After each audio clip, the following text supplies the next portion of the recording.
How you doing, guys? What are you doing? And welcome to a brand new video tutorial from OnInput. So we've got a simple, cool, and easy tutorial on React today for creating a simple autocomplete application. This is going to be fully featured. I already put some code into it, so we're not going to create it from scratch or from the ground down whatsoever, but we're just going to go ahead and add into a basic React application which has pretty much a search bar, so you can easily go ahead and search for example for a food or something, and it's going to give you the autocomplete feature of this in straight to the point without any issue. So this is what we're going to be working on right now, and how we pretty much we're going to use it in our React application. So we've got in here a simple and a very easy application, and it's pretty basic. What it allows you actually to, it has a search bar. So here you can put like a food name, like I don't know, lasagna or something, and it pretty much gonna just give you the search results. What we want to add is actually a pop-up that gets under this. And inside of this pop-up, what's going to be happening is we are going to just like load the searches from an API. From, for example, you can load the searches from your server pretty much.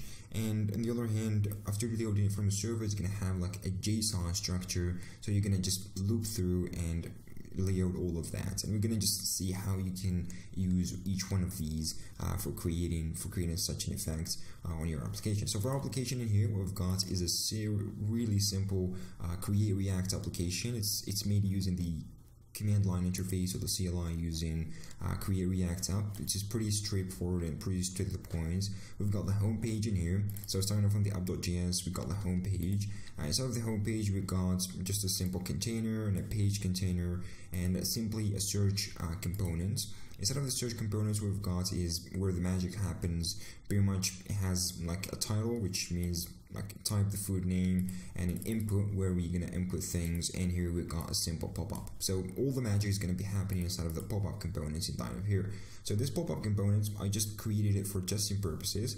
So clearly seen here, it is super easy to look at. It has like a pop-up container and it has a content div. Inside of it, we are actually getting an items from the props. So for the props, we are going to receive two props. The items, which is an array list of all the items we want to render, and here's open pretty much tells it if the pop-up needs to be shown or it is completely hidden. So this is pretty much what we're doing for the props in this case. If it's not open, we're just going to simply return null. So we're not going to render anything anyway. And on the other side, what we're doing, we're just looping through. We make sure that items does exist, and we're going to use the map function throughout this to map each function or map each item inside of the list, and we're just going to render it. And of course, we are expecting the item to be an object which has the name, and this name is going to represent the food name. By the way, you can add a little bit more details about this, like the food price, so on and so forth, but it doesn't really matter that much.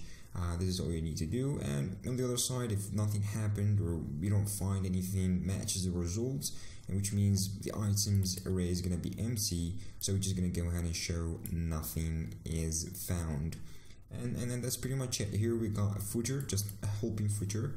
So I'm already like currently in here on the search bar. What we're doing is actually I've got like the components inside of my components in here. What I love to structure is actually we've got the search component. Inside of it there's the index.js, which represents the actual main entry point for the search, which means the main search component, and we got the style related to it. So the style file is actually a SAS file, is at the same directory of that, so you don't really need to care about putting it in an outside directory. This is pretty great when dealing or working with React applications and creating React projects, of course. In this case, let's just go and do for testing purposes. I'm going to change this to true to take a look on the actual components and what it does look like. So this is what we've got for the currently components. I've already created that. All the styles actually being put inside of that. So we got it pretty much going to show you if lasagna, noodles, any food, you're pretty much going to put the search keyword in here. It matches it, and it can match actually a list of this. And it can show you all the available foods in this kind of criteria, or depending on the keyword you have entered in the search bar. So this is pretty much how it works, and this is going to be implemented. Right now, it just shows the pop-up with hard-coded values. As clearly see, I'm just passing an array for testing purposes, And what we need actually inside of the search component, which is the index.jsx, we need to load data from an API. In that case, we don't have an API or something, so that's probably why we're using like a JSON file locally just for testing purposes. Of course, you would pretty much work with an API like your server or a third-party API to lay out this food data in order to be able to use it. But in our case, I've just created a JSON API like file in here, which pretty much has like a foods attribute in here, or an objects, which is an array, and it has all the foods that we need, like lasagna. It has a price. You can add a little bit more details about the food itself, but it's the basic things that you need for a food: a name and a price. You might want to add like a type of the food and what is exactly a food, and so on and so forth. So probably this is what we're going to be using in this case to pretty much be able to work on the food precisely as we want it to be. So that's actually we can use a JSON file. You can work with anything. It just like give you an example of a food, so how you can use it exactly as you might want it to be. So in this case, what I'm gonna go ahead and do is I'm gonna first make sure to get the search input from here. So I'm gonna add like a function, or pretty much a method, to listen for the input of that. So we're gonna do in here on input change. What we want is actually whenever the input changes, like the value that we are gonna be inputting inside of where is that? Let me just go to Google Chrome really quick. So whenever we open in here, like change something in here, the callback is gonna be like called, and we're gonna be able to work on it. So for this, I'm gonna get like an event from the parameters, of course, and this is gonna be passed by default from React side, so you don't really have to worry about that anyway. And in this case, what we're gonna do, so I'm gonna make sure that the target, so I'm gonna get the target and we're gonna get the value. So if the e.target value doesn't equal to null, I will be able to show up the pop-up. So in this case, what we're gonna add is actually show up pop-up in here. So let's go and try to add two methods, one show up pop-up, and another one is actually hide a pop-up. So they play with the state of the pop-up, so either show or hide the pop-up. And I'm going to just manipulate the state in here. So I'm going to do set state, and is open or is pop-up open. I'm going to just set it to true in this case, of course, because we are actually showing it.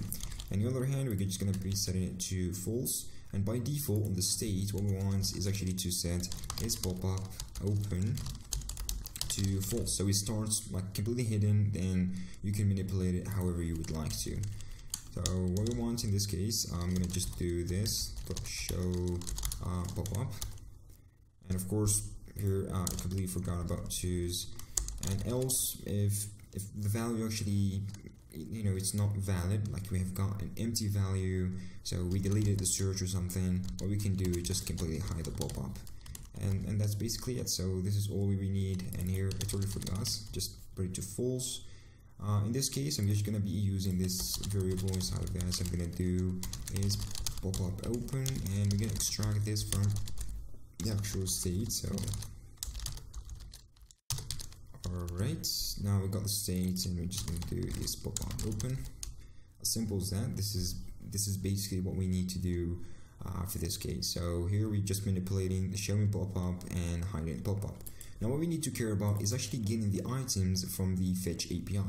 So you can imagine you're working with an API, like a remote API, but in our case, what we're doing is actually having just a local JSON file. So it's basically the same way you're dealing with this. It's not a big deal on how you work with it. And since Create React App command line interface actually allows you to work with a localhost server, it starts it for you automatically. So yeah, we're gonna be working with this as the server itself, and that's gonna be pretty much the same thing as you're working with your API. We're gonna be adding here a method, and this method I'm gonna name it search food. And the search food is going to take actually the keyword supplied from the user input. So we're going to just get the keyword right over there to be able to work with this. Here I'm going to create an array to hold on the foods we're going to lay out at first. So I'm going to have like a foods array. And simply here, this is going to allow us to search for food, but we first need to load the actual JSON file into the actual state, then we can work with it. Of course, you can load it to the state, that depends on what you need exactly, if you have like a large data or something. But in our case, we just have like a simple array, which is just a super small and lightweight, so we can easily load it to the state without any issues or problems. So we're not going to worry about the performance in this case. I'm going to be just adding here the foods in this case, and I'm going to create another method. So the other method is going to be like about loading from the actual source that we just want, and I'm going to create this to be matched like fetch data. So fetch data, I'm going to be creating foods await, and we're going to use async await in this case. I'm just going to create a food, and of course for using the async await, you're pretty much going to be working with promises, and I need to mark the function or the method as an async before using it in this kind of place. I'm going to be using the actual fetch method, which is a standard ES6 and beyond, or ES7, ESNext method, which allows you actually to fetch from a resource, and it actually loads a promise with the response object, and this is going to be using it to load from that. So I'm going to be loading from remember, inside of the public folder, you're going to always be able to access resources or any files inside of that, so you just need to provide the file path depending or relatively to the public folder. So it's going to be resources, and I'm going to be accessing resources /food.json. Of course, in this place, you probably will need to substitute or change that into your pretty much your URL, your API level, or your API endpoint in order to be able to work with it specifically.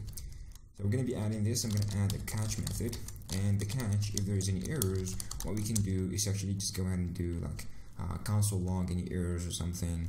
We're going to do error handling here, so I'm going to create a to-do and handle errors, and in this case we are going to be able to easily handle errors without any problems. So after getting the foods and everything, I'm going to use if set state, and I'm just going to be creating or setting the state, of course. So I'm going to be fetching from that. I'm going to use await again, because this fetch method is going to return a response object. As you clearly see, it returns a response object, and for the response object, what it has actually a body object. It is actually a promise on itself, so it resolves into a promise, then there's a promise inside of it, so you've got to just go ahead and resolve the other promise in order to be able to access the JSON data that we are remotely requiring. In this case, I'm going to be using foods, and I'm going to be just accessing JSON. And remember, after we accessing the JSON method, it's just going to return us the structure of this code as a JSON, and we're going to be able to access now whatever data we want. So we need to access the food attributes, which is an array in itself.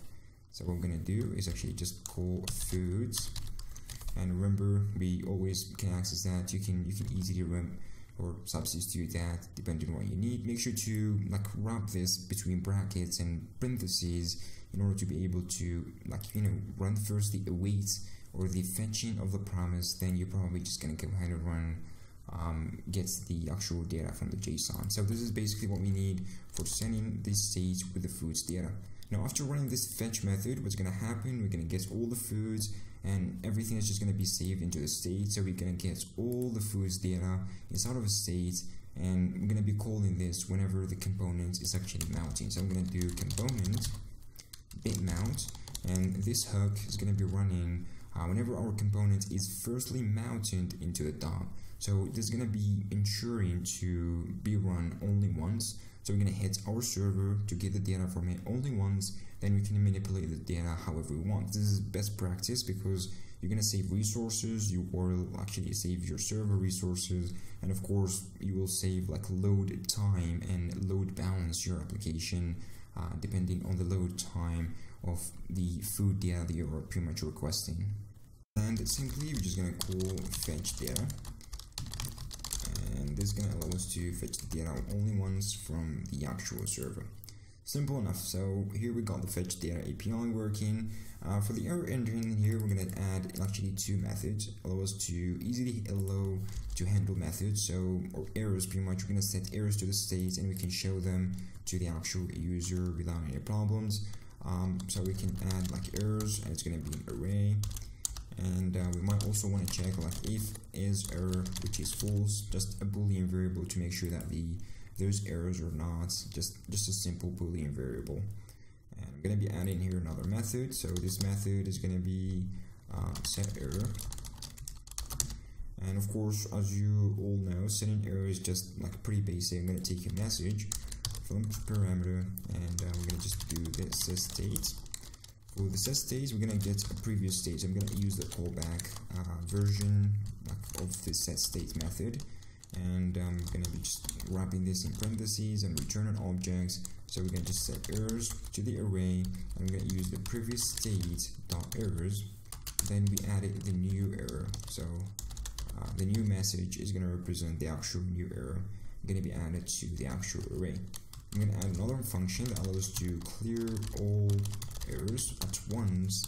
This method is going to allow us to create a message or clear all the errors on the state. So we set state errors to just an empty array, and that's going to do the job. And of course, is error needs to be set to false. On the other side, to in this case, we also need to set is error to true to make sure that it works pretty much fine. So that's basically what you need for actually setting and working with errors. In this case, we can just go in and do this dot set error and cannot load food data from server, and that's pretty much going to be the error that's we're going to show to the actual users. So whenever the component is going to be mounted, we're going to just call the fetch method as or the fetch data method as we agreed on that and how it works. And now we need just to work on the actual search for it that allows us to easily search for the food using the keyword, and we're going to use some regular expressions, of course. So I'm going to create a const variable. I'm going to be referencing the actual foods variable or the actual array. So just going to be from the actual state, and we're going to just like reference the actual keyword. Now for the keyword I'm going to use is actually a function to escape the keyword. Remember that whenever we type something in here, the user can maliciously type anything, like a hacker or a bad user can type some. We're going to be using regex in our application to match the actual keyword with the food available in our servers. So basically the actual hacker can type whatever in here, like any bad regexes, and he can exploit this as an our server and can remotely run and inject code that we don't really want or need anyway. And this is pretty bad actually when it comes to working with applications. In this case, what I've created inside of the index.js, I've just added this escape function, which is a simple function that allows you to escape strings, a regex string, depending on the actual the dangerous strings or the dangerous characters in here, and just make them not dangerous anymore. This is what escaping is. You can just go and copy this function and work with it, or you can grab the source code from GitHub, of course. So I'm going to be working with this. In this case, I'm going to use regular expression, and I'm going to call the escape method. Here I'm going to just pass it a keyword, and it's just going to return us. Remember, just replace the string with an empty string, and that's going to pretty much work fine.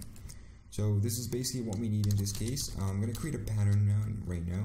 The pattern is going to be working on is actually going to be normal regular expression. So we're going to use string literals, and instead of the string literals, I'm going to add a regular expression. I already got this regular expression loaded, so let me just going to grab this really quick. And for this regular expression, what we have, it is pretty basic.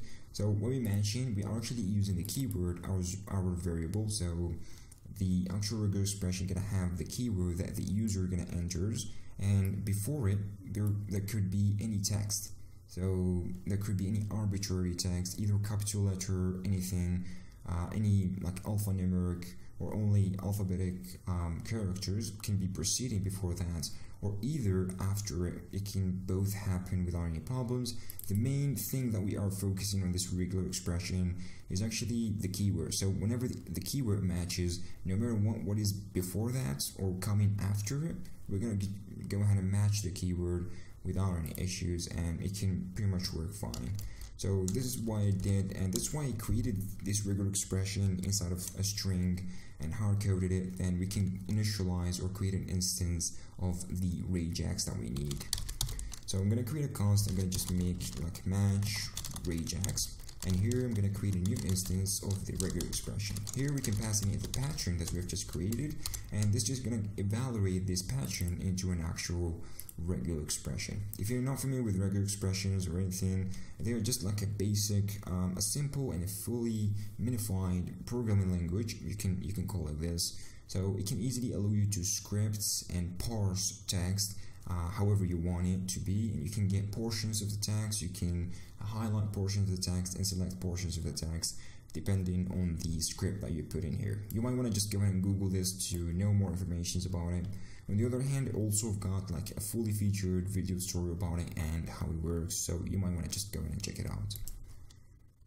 So for the match rejects, here I'm going to create found foods. So I'm going to use this regular expression to loop through all the foods array, and we can match whatever food we wanted inside of this array. So here's going to be const. I'm going to have like found foods, and I'm going to use foods. So this is actually an array as you want it to be. I'm going to use the filter method, which allows us actually to easily filter depending on the value that we want it to be. So here we're going to get the actual item, and we're going to get an index, which we don't really need it anyway. And depending on what you return in here, so if you return true, this item is going to be returned with the other items that has true to the actual array. Otherwise, if you return a false, this item, the current item in the loop, is going to be discarded whatsoever. So here we need to test our regular expression. What I'm going to do, simply I'm going to use the match React, and I'm going to use the test method inside of it, and I'm going to just test it against the actual keyword. So this keyword is going to be used to test against the regular expression, which otherwise it has the actual keyword inside of it, and we can actually just go ahead and match this and make sure it actually works perfectly. So in this case, I'm just going to try to do let's pass it right the actual item name, and remember here we got inside of the item, so inside of the food.json we got names, so we need to match it against the name in this case. So let's just go ahead and try to do it. We're gonna just test it against that and make sure it works. But on the other hand, this name might be like lowercase, it has lowercase letters or uppercase letters. That's a little bit interesting. So we need just to make sure always we are gonna take this down into lowercase. So I'm just gonna do to lowercase. We're just gonna take it to lowercase. Make sure to do that as well for the keyword. So just to lowercase to make sure that everything is actually having the same aspects in here. Now with this array, you're gonna have all the foods matched and with the regular expression. So everything matches inside of that. All the food arrays are gonna be right over here.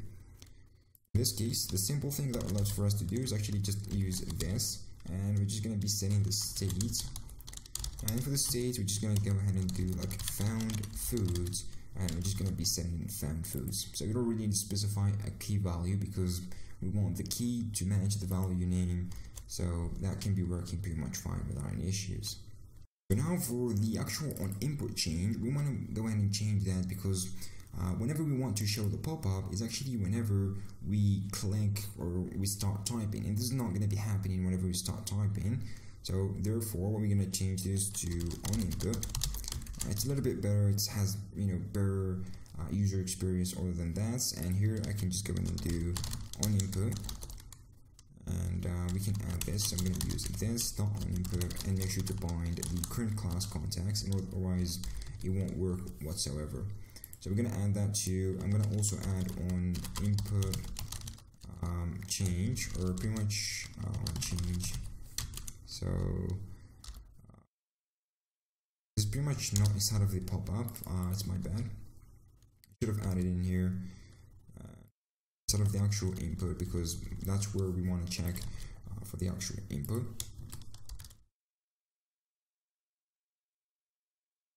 On change, and the on change in here, I'm going to assign it dot on input change, and we're going to be binding the current context. So we're just gonna try to add the onInput change. I'm just gonna be putting it right underneath here. The onInput change is just gonna take the events, pretty much the same thing, but in this case, what this one exactly is gonna do, we're gonna get the keyword. So I'm gonna just reference the keyword using target value, and I'm just gonna do like search food. So I'm gonna call the method that we've created, and I'm gonna pass in the keyword in order to be able to start this search process. So I'm gonna just do keyword, and this should pretty much go ahead and search us for the food, and it's gonna set the found foods. So I'm just gonna set this to an empty array for now. So this array is gonna be filled with all the found foods in order to be able to work with it. Now we're gonna go ahead and use the found foods. I'm gonna reference it in here. So found foods, and is pop-up open, and here I'm gonna just pass in, instead of the items, we're gonna be passing this right over here.